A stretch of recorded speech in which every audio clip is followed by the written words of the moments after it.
बात है, एक छोटी सी लड़की थी। वो हमेशा एक रेड कलर की राइडिंग हुड पहनती थी, इसलिए सब उसे लिटिल रेड राइडिंग हुड बुलाते थे। बेटी। हाँ मम्मी। तुम्हारी नानी माँ बीमार है ना, तुम उनके लिए ये ताज़ा कुकीज़ और जड़ी बूटी लेके जाओगी? बिल्कुल ले जाऊंगी मैं मम्मी। हमेशा की तरह अपना रेड राइडिंग हुड पहनी हुई वो अपनी नानी के घर को चल पड़ी। बनी फॉरेस्ट के रास्ते से नीचे मत उतरना बेटी। लिटिल रेड राइडिंग हुड हंसते गाते अपने रास्ते जा रही थी। पता नहीं इसे बनी फॉरेस्ट क्यों कहते हैं, मैंने तो एक भी बनी नहीं देखी अभी तक। फूलों से भरे रास्ते पे पहुंची। रंग बिरंगे कई तरह के फूल थे। नानी के लिए कुछ फूल ले जाती हूँ, बड़ी खुश हो जाएंगी वो। फूल चुनते हुए ध्यान नहीं रहा कि वो अपने रास्ते से नीचे उतर गई थी। तभी उसे झाड़ियों से एक आवाज आई। अचानक एक बड़ा भेड़िया उसके सामने आया। उसको देख के लिटिल रेड राइडिंग हुड इतना डर गई थी कि उसके हाथ से बास्केट गिर गई। भेड़िया ने फटाफट बास्केट से कुकीज उठाए और वापस लिटिल रेड राइडिंग हुड को दे दिया। भेड़िए की इस अच्छाई से लिटिल रेड राइडिंग हुड बहुत खुश हुई। Thank you. अरे तुम कहाँ जा रही हो बच्ची? नानी के घर, इस जंगल के आखिर में जो येलो कलर का घर है वो ही। उनकी तबीयत खराब है, इसलिए मैं उनके लिए कुकीज और जड़ी बूटी लेके जा रही हूँ। तुम मुझे लिटिल रेड राइडिंग हुड बुला सकते हो। तो मैं पहले जाकर तुम्हारी नानी को बता देता हूँ कि तुम आ रही हो और तुम आराम से फूल लेके आ जाना। तभी उसे किसी शिकारी की गोली की आवाज आई और वो उड़न छू हो गया। लिटिल रेड राइडिंग हुड को एकदम से रोना आ गया क्योंकि वो खो गई थी। उसका रोना सुन के शिकारी उसके पास आया। तुम यहाँ अकेली क्या कर रही हो? यहाँ बहुत खतरा है। मैं खूंखार भेड़ियों को ढूंढ रहा हूँ। काफी वक्त से मुझसे भाग रहा है वो। लिटिल रेड राइडिंग हुड शर्मिंदा थी क्योंकि उसने अपनी मम्मी की बात नहीं मानी, इसलिए वो शिकारी को नहीं बताना चाहती थी कि उसने भेड़िए को देखा है। मैं तो बस मेरी नानी माँ बीमार है, कुकीज ले जा रही थी और रास्ते में खो गई। तो मैं तुम्हें तुम्हारे नानी के घर छोड़ देता हूँ। वो साथ साथ चल पड़े और तब ही भेड़िया भी नानी माँ के घर पहुंचा और दरवाजे पे नॉक किया। नानी माँ ने पुकारा, कौन है भाई? मैं हूँ नानी माँ, लिटिल रेड राइडिंग हुड। मैंने कुकीज और जड़ी बूटी लाई है आपके लिए। दरवाजा खुला है बेटी, अंदर आ जाओ। भेड़िया अंदर घुस गया।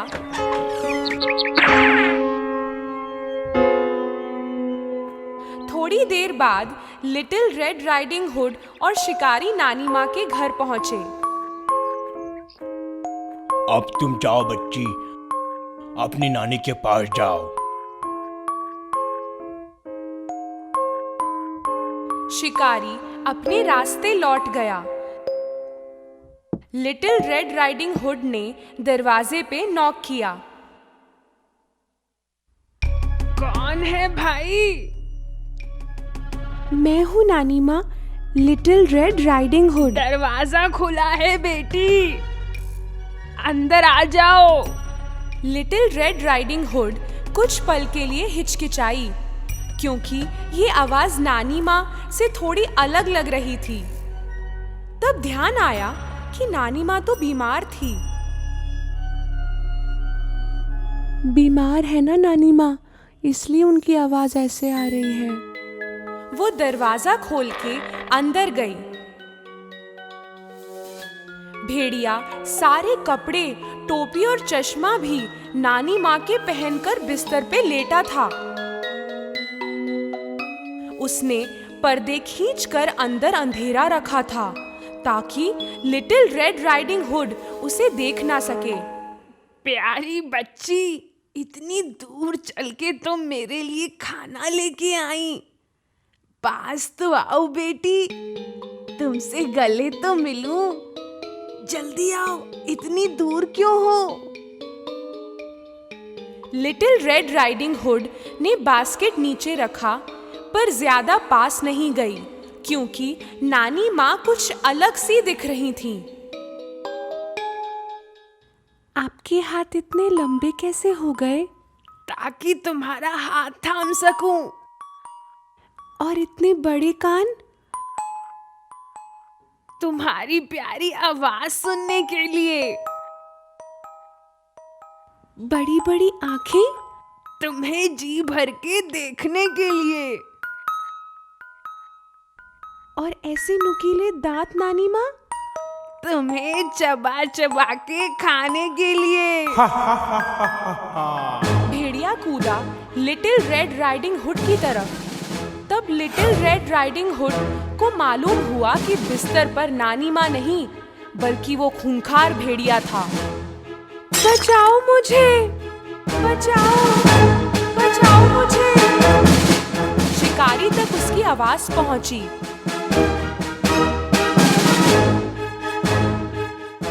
और वो दौड़कर उस घर तक गया। दरवाजे के अंदर जाके भेड़िए को पकड़ा। आखिरकार तू पकड़ा ही गया भेड़िए। अब तू चल यहाँ से, देखता हूँ तुझे। शिकारी ने भेड़िए के पेट से नानी माँ को बाहर निकाला। हमें बचाने का बहुत बहुत शुक्रिया शिकारी अंकल। कोई बात नहीं बच्ची, पर वादा करो कि तुम हमेशा मम्मी की बात मानोगी।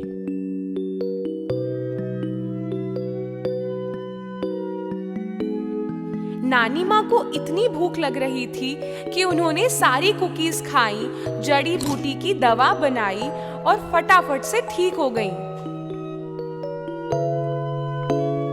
लिटिल रेड राइडिंग हुड ने वादा किया कि किसी खूंखार भेड़िए की बातों में वो कभी नहीं आएगी। लिटिल रेड राइडिंग हुड एक बार जंगल में खेल रही थी, वो भी अकेली। और तभी उसके सामने फिर से वही भेड़िया मिला। भेड़िए को शिकारी ने जंगल की सफाई करने की सजा दी थी। लिटिल रेड राइडिंग हुड को देखते ही उसे अपनी करनी पे शर्मिंदगी महसूस हुई। बनी फॉरेस्ट भर गया एक बार फिर से खुशियों, बनीज और फूलों से, बिल्कुल वैसा जैसे पहले हुआ करता था।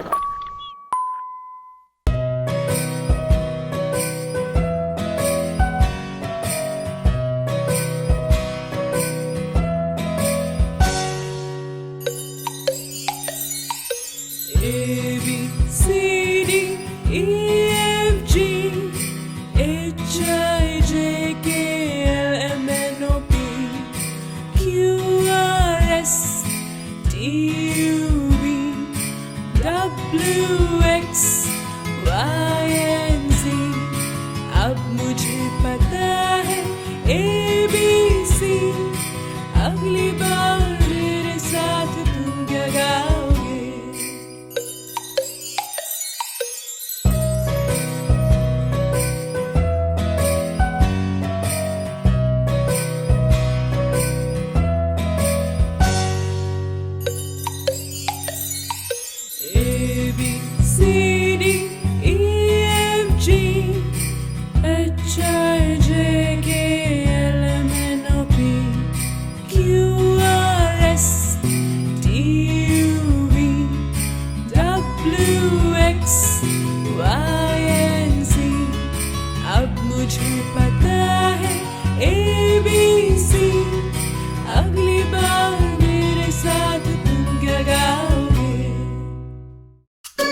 मैकडॉनल्ड का एक फार्म, सुन ले रे, और उसमें एक सुंदर गाय, सुन ले रे, और उसमें एक सुंदर गाय, सुन ले रे, करे मोमो वो, अरे मोमो वो, देती दूध खाती घास आते जाते मोमो।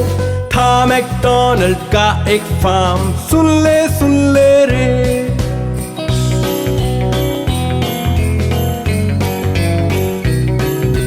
था मैकडॉनल्ड का एक फार्म, सुन ले रे, और उसमें थी एक बतख, सुन ले रे, करे क्वाक क्वाक क्वाक, करे क्वाक क्वाक क्वाक, करे क्वाक, करे क्वाक, करे क्वाक क्वाक क्वाक।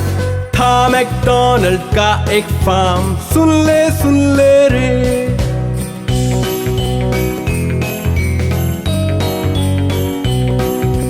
था मैकडॉनल्ड का एक फार्म, सुन ले रे, और था वहाँ एक घोड़ा, सुन ले रे, देखो कैसे हिनहिनाए, देखो भागा भागा जाए, हिनहिनाए भागा जाए, भागे हिनहिना के।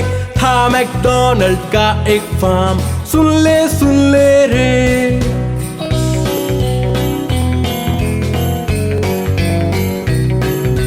था मैकडॉनल्ड का एक फार्म, सुन ले रे, और उसमें थी एक भेड़, सुन ले रे, मिमी आता वो, करे मैं वो, यहाँ मैं वहाँ मैं, करे मैं वो। था मैकडॉनल्ड का एक फार्म, सुन ले रे।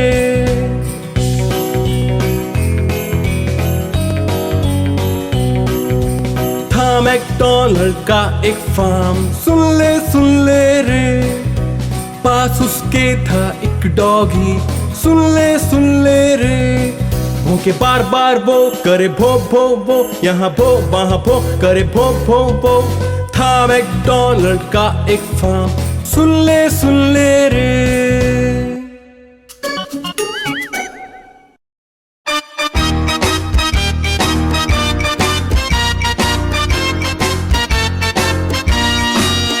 हो खुश अगर तो क्लैप करो, हो खुश अगर तो क्लैप करो, हो खुश अगर तो और दिखाना हो तो, हो खुश अगर तो क्लैप करो, हो खुश अगर तो पैर थम करो, हो खुश अगर तो पैर थम करो, हो खुश अगर तो और दिखाना हो तो, हो खुश अगर तो पैर थम करो।